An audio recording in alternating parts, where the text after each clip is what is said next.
چند دن پہلے میری اطلاع میں آیا کہ فیصل آباد جہاں ختم ہوتا ہے وہاں ایک گاؤں ہے، اور اس گاؤں کی ہسٹری یہ 1902 میں بنا تھا۔ میاں صاحب اس گاؤں میں 95% نمازی ہیں، 95% لوگ نماز پڑھتے ہیں۔ دوسری بات یہ ہے کہ اس گاؤں میں کہیں ڈھول ڈمکا نہیں ہوتا، ساری شادیاں مسجد میں نکاح ہوتا ہے، پورے گاؤں میں سگریٹ نہیں ملتا جی، پورے گاؤں میں کسی کے گھر سے ٹی وی کی آواز باہر نہیں آتی۔ گاؤں شاید واحد گاؤں ہوگا جو عشر دیتا ہے۔ دکھ کے ساتھ کہہ رہا ہوں، ہمارا BS اسلامیات پڑھنے والے بچے کو بھی عشر کا نہیں پتا، زکوٰۃ کا پتہ ہوتا ہے، وہ گاؤں عشر دیتا ہے۔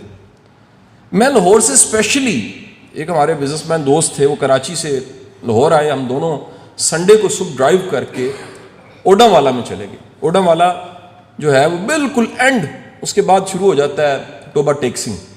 وہ گاؤں کو پورا دن ہم نے وہاں جا کے مسجد میں گزارا، اور علاقے کو پورا امن۔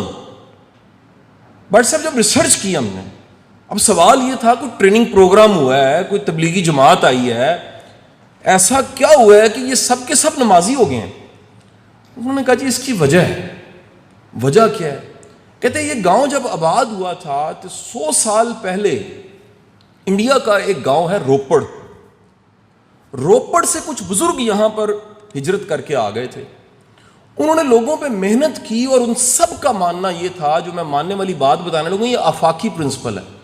یاد رکھیے گا، تربیت نہ کتاب کرتی ہے، نہ لیکچر کرتا ہے، نہ واعظ کرتا ہے، نہ تبلیغ کرتی ہے۔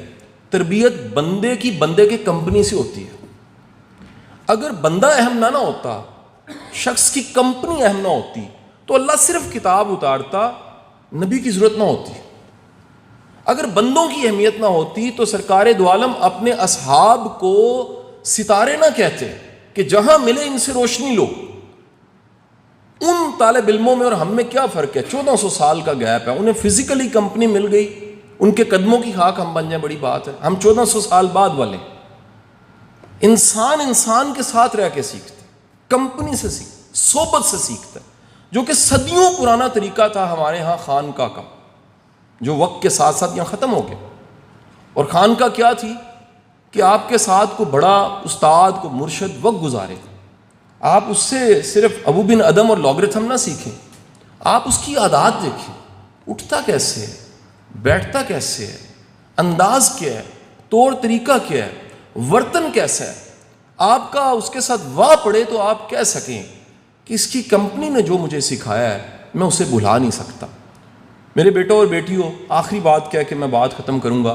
آج سے 15 یا 20 سال بعد جو کچھ آپ UET میں پڑھ رہے ہیں، جو آپ کالج میں آپ نے پڑھا، جو اسکول میں پڑھا، جو ہم سے پڑھا، جو گورنر ہاؤس میں آپ نے آ کے سیکھا، جو فاؤنڈیشن آپ ہفتے 10 دن بعد آتے ہیں سیکھتے ہیں، یقین کیجئے شاید وہ سبجیکٹ فزکس، کیمسٹری، میتھس اور آج کی آرٹیفیشل انٹیلیجنس آپ کو بھول جائے گی، لیکن سب مان جائیے کہ 20-25 سال بعد شاید مرنے تک بھی بندے کو رویہ نہیں بھولتا، ایٹیچیوڈ نہیں بھولتا۔